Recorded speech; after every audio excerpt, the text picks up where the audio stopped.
Today, we're going to talk about getting rid of squatters the 24/7 cash flow way. So the easier ways to get squatters out or keep them out of your property. Well, one is you can remove squatters in court. And I know what you guys are thinking. Well, Brian, I already knew I could do it in court, right? Isn't that slow? Well, not always. There are fast ways to do this in court.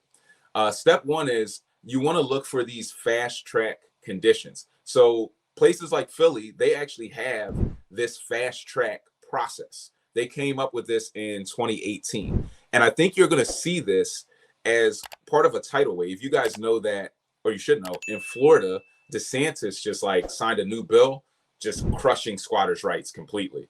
So he just like eliminated squatting essentially. Like you could just get arrested, thrown in jail if you try to break into somebody's house and stay. But a lot of the states that are super blue, they're probably just going to go to this fast track type of process. So learning it now and then keeping an eye out for it, you're going to start to see your states across the country are going to turn to this fast track process as a middle ground. And it can make sense. And this is why I like Philly. People will ask me about Philly. Is Philly landlord friendly or is it tenant friendly? It's balanced. So as long as you have your paperwork together, you know the legal process, you can be very balanced. You can get people out quickly. If you don't know what you're doing, you're not studied, then you may have more problems than the average person. But here's the fast track process that you should learn.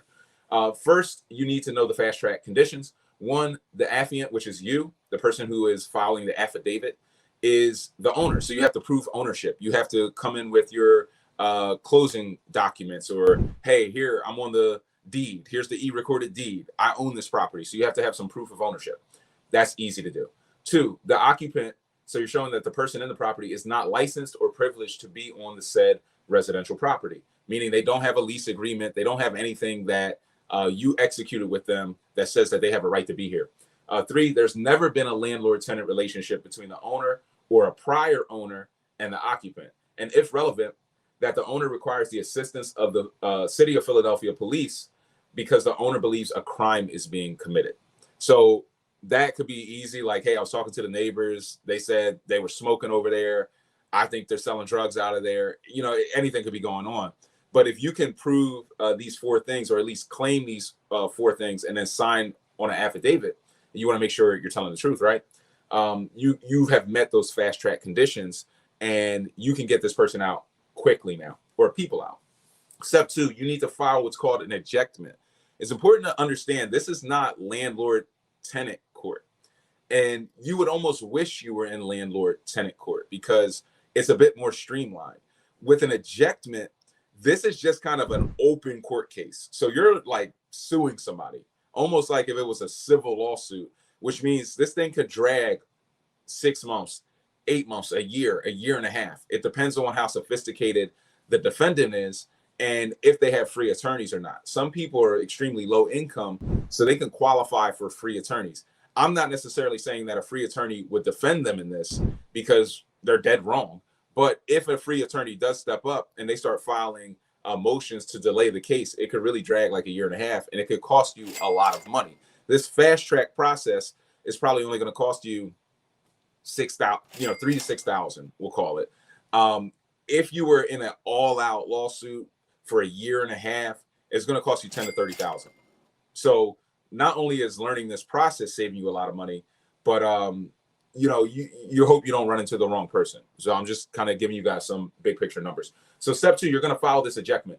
Under the ordinance, the owners wishing to evict criminal or defiant trespassers begin the process by filing a complaint in ejectment in the Court of Common Pleas. Once the complaint is filed under the ordinance, the aggrieved owners are instructed to file an emergency motion for injunctive release, asserting that the conditions required to obtain the immediate writ of possession have been met. Those are those conditions we just covered. The motion must be presented to the court within 24 to 48 hours of filing the motion. One thing I'll touch on quickly is you don't want to try to do this by yourself, not in the court. Cash for keys, I wouldn't even try by myself, and we'll talk about why. But you don't want to try to do this stuff yourself. You don't want to make mistakes. If you get in front of the judge, they're not playing around. The judges don't like regular people. I've stood in front of judges. I've represented myself against tenants who weren't paying. They don't really like it. This ain't Judge Judy. Like nobody's gonna laugh and applaud at the end. Like the judges feel like you're wasting their time. They like to see the attorney there. They want to know you're serious. They want to see you as a serious business owner. And when you come in and represent yourself, they're like, this guy's broke. He's trying to figure it out. He's wasting my time. They might slam you and set you back or delay you for something minor. And you don't want to waste your time. You really want to hire an attorney, get it done the right way the first time. So that is that. You want to follow your ejectment. That's 24 to 48 hours. Step 3, you're going to connect with the sheriff. Assuming all conditions have been met and the judge grants the motion, the owner may file a writ of possession with the court. The stamped writ, along with the court's order granting possession, may be presented to the Philadelphia Sheriff's Office for service. The Sheriff's Office will serve or post a writ of possession in approximately 5 days. This is extremely fast, guys. Faster than an eviction. From receipt, and designate a lockout date approximately 21 days thereafter. So this is really streamlining things. You're only like, at this point, about 60 days in. So you're close to getting somebody out within 60 days. Bringing it all together, this process takes approximately 3 months start to finish, because once you get that sheriff kind of lockout date, there could be some delays. Oh, it rained, the sheriff got booked, we had to push it back. But you're keeping this tight within a 3-month window. You might even be able to get this done in 2 months with this streamlined process. Hiring an attorney that is familiar with the new legislation and associated procedures can save owners thousands of dollars in legal fees and get owners access to and possession of their property several months, maybe even a year sooner than before the city council passed the ordinance. So definitely, if you run into a situation, look for these fast track processes. Talk to an attorney and go this route. It could save you $10,000, $20,000 going this route. Is extremely important.